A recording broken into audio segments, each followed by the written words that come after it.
नमस्कार, आज मी तुमच्यासोबत शेअर करणार आहे क्रिस्पी बोंबील फ्राय रेसिपी।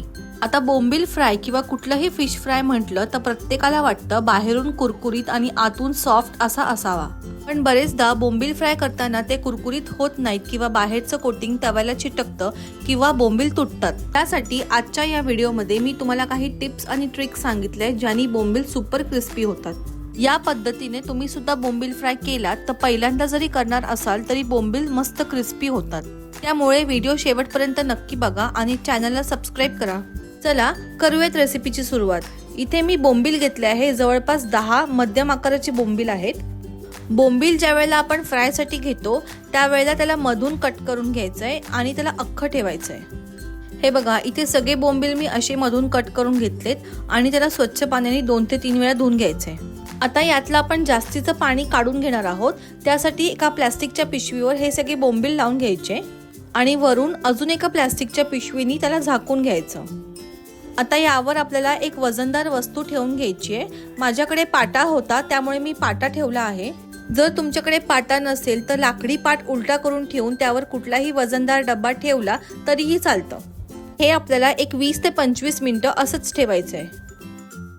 एक 25 मिनिटं झालेली आहे। आपण वरचं वजन काढून घेऊया आणि वरचं प्लास्टिक सुद्धा काढून घेऊ।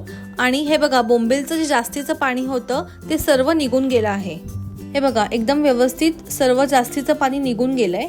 आता हे असं पाणी काढून घेतलं ना तर बोंबील मस्त क्रिस्पी होतात, त्याला कोटिंग सुद्धा व्यवस्थित लागून राहते आणि तळताना ते तेलामध्ये विरघळत नाही किंवा तुटत नाही।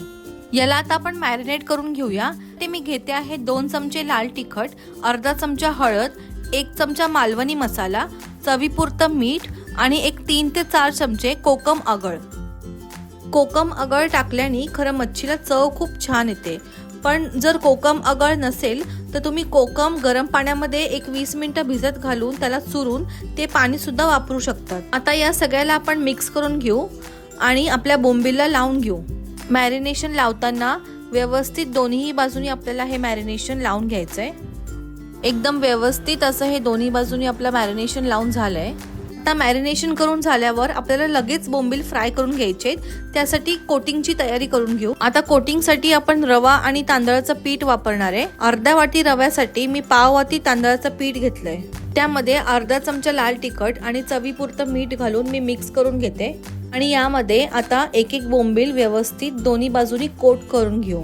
आता कोटिंग करताना फक्त वरवरून हे मिश्रण लावून घ्यायचं नाहीये, तर असं व्यवस्थित दाबून आपल्याला कोटिंग करून घ्यायचंय। हे बघा किती परफेक्ट, अगदी व्यवस्थित आणि मस्त हे बोंबील कोट झालेत। असेच आता सर्व बोंबील कोट करून घ्यायचे। त्यानंतर आता आपण बोंबील फ्राय करून घेऊ। तव्यावर मी 2 चमचे तेल टाकून घेतलंय। तेल खूप जास्त गरम करून घ्यायचं नाहीये आणि यामध्ये मी आता हे कोट केलेले बोंबील टाकते आहे। बोंबील फ्राय करताना ज्या वेळेला तुम्ही तवा घ्याल तो शक्यतो असा मधून खोल असावा, जेणेकरून तेल मधोमध राहतं आणि जर बोंबील व्यवस्थित तेलामध्ये डीप झाले असतील तर त्याचं कोटिंग निघत नाही।